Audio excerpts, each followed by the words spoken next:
former Fox News contributor Tamara Holder let loose this morning in response to Rupert Murdoch's comments about the UAL harassment scandals at Fox News. Earlier this year, Fox News reached a settlement with Holder after she reported that an executive bully assaulted her. In a statement to the New York Times at the time, Fox News said, immediately after Ms. Holder notified Fox News of the alleged incident, the company promptly investigated the matter and took decisive action, for which Ms. Holder thanks the network. Fox News is grateful to Ms. Holder for her many contributions during her tenure at the network and wishes her continued success. Recently Murdoch was asked if the harassment claims had an impact on the business. Murdoch dismissively said that's nonsense and made comments that led to a report for HuffPost by Yashar Ali about how former Fox News employees, along with women who are still at the network, are furious over those remarks. Holder went on the record for that report. You cannot rewrite history, Mr. Murdoch. The problem was not only with your chief executive. For example, one of your former executives trapped me in his office, pulled out his and shoved my head on it. That's not nonsense. That's criminal. The culture at Fox News won't change until you publicly accept that it has been a breeding ground for UAL misconduct over the past 2 decades, Holder said. And she appeared on CNN this morning to talk further with Brian Stelter about the issue.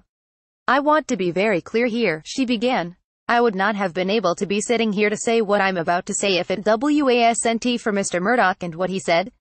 Because my settlement, in exchange for money, I had to agree to be quiet, except if I was disparaged or maligned, and because Mr. Murdoch said what he said, that 60 seconds has allowed me to speak out.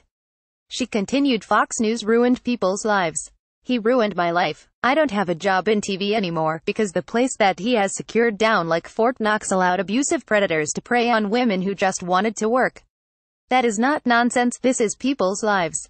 Holder responded to fake facts from Murdoch and said none of this is about politics. She told Stelter Murdoch was being remarkably dismissive in talking about flirting. Let me be clear. I had a man pull out his in his office and shove my head on it. That was not flirting, that was criminal. That was not UAL harassment, there were no gray areas. This is criminal. And I'm not the only case. There are just women who can't speak out. Holder said at one point that Fox News would probably sue her, but again said, what Mr. Murdoch said, in my opinion as a lawyer, gives me a legal right to respond. After HuffPost's report, Media ET received this statement from 21st Century Fox on Murdoch's comments. Rupert never characterized the UAL harassment matters at Fox News as nonsense. Rather, he responded negatively to the suggestion that UAL harassment issues were an obstacle to the company's bid for the rest of Sky.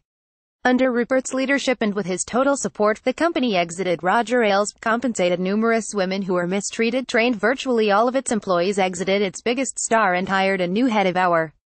By his actions, Rupert has made it abundantly clear that he understands that there were real problems at Fox News. Rupert values all of the hardworking colleagues at Fox News, and will continue to address these matters to ensure Fox News maintains its commitment to having a work environment based on the values of trust and respect. Holder added, one of the other things that he did was get rid of all the women who were abused as well.